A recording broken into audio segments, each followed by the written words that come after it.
Hey everyone, your girl Liz here, feeling very cute and adorable with my hair like this. So yes, you guys can see, be looking really freaking good right now. So yes, obviously you guys can see, this is sometime in the 8 o'clock hour. I'm not gonna directly say the exact time, but I officially have my bathroom ready. I'm gonna go ahead and have some cheese balls, and you guys know I'm obsessed with them recently. Probably have a ice cream cone, and then maybe something else. Maybe not though. And then we'll officially go ahead and hop on in the shower. So, anyhow, just wanted to show you guys that. Austin Tan Line. We're free in it tonight. Tits are out, guys. Yes, we'll just say tits are out. Okay, let's be right womanly about that. Anyhow, guys, let's officially go ahead and get some snack here real quick. Because it's better to have the snack because then it goes through your digestive system and you don't have all of that issue, right? With it taking, you alter your sleep because you had a big meal right before bed, right? Anyhow, let's go ahead and get that.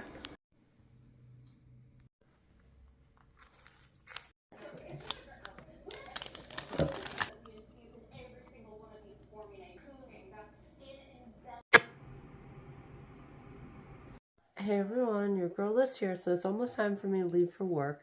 I was just actually getting to think too. So this is also a question that you have to wait until the end of life to get the answer to.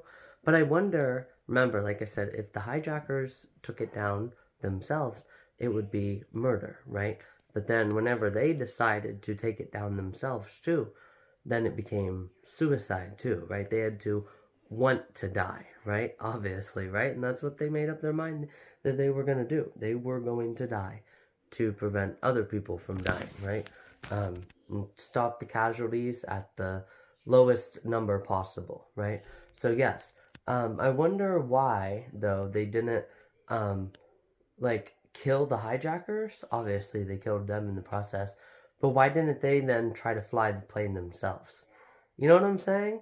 Like, I wonder why that didn't happen, right? Again, nobody ever knows, and that's a question they have to wait till you die to ask God, right? Which kind of goes off what I had said with suicide before, right? Um, it's like, well, some people I feel do that because they feel some type of way about it. Well, some things you have to wait, and that is a question that honestly I myself have, but I have to wait until it's my time to get the answer to that question, right? So, yeah, kind of crazy how all that loops in. Um, Crazy indeed. And then also, I did want to also share. So it's like, how am I going to the extreme whenever you're going to the extreme and you're using the worst day in American history post World War II, right? So it's like, okay, so how am I going to the extreme by standing up whenever you're using the most extreme example, right? Do you know what I'm saying? So anyhow, guys, I got to get going to work. I just want to come on and share those two little additions. It's like I wonder why they couldn't have. Like, did they cut off communications to ace traffic control? Right? Like, clearly there could have been ways that I mean, there was 40 of them and two hijackers. So clearly there could have been somebody that would have taken control of the plane and flew it to safety. Right? Again, you have to wait till you die and ask God that question. Anyhow, talk to you guys later.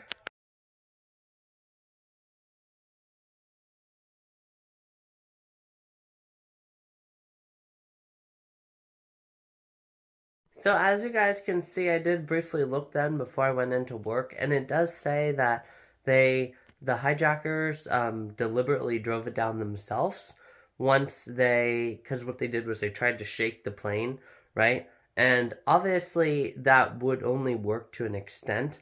And also they're evil, right? They're evil intentions. So more than likely they aren't going to sway the plane around and like hurt them, right? Like turbulence, right? Like bounce up and down, bounce up to the roof, bounce back down. Eventually, humans aren't immortal, so yes, humans would be hurt, wouldn't be able to move, right? So I don't agree with that at all because obviously back in the day they used to be able to just get into them willy nilly. Nowadays, it's like a freaking diamond worth of you can't break in, period, right? So yes, they do not mess around post 9/11. That literally changed the whole world. But yes, what I was saying though is obviously, and that actually changed it for the worse because in the French Alps, right, whenever that pilot was feeling obviously suicidal, um, yeah, he wasn't getting in. He even was taking fire axe to the, and he wasn't getting in. The pilot was not getting in there, right? So yes, they do not mess around. But I'm saying beforehand, like there would have had to have been a way to get in, right? And using human body worth of force, I'm sure, it probably got them through, right? So I don't understand how, I mean, maybe everybody was just so hurt, right? And they were already falling down, so everybody just kind of piled on top of the thruster, whatever the heck that steering wheel is called, and they just went barreling on. I don't know what the heck happened. Nobody knows what happens for certainty. The only people who know for certain is God himself and everybody there, right, on that day. But yeah, still though, I wonder why though, right? Like, I just don't agree that back before 9/11 that they weren't able to get in there, I just don't agree with that at all.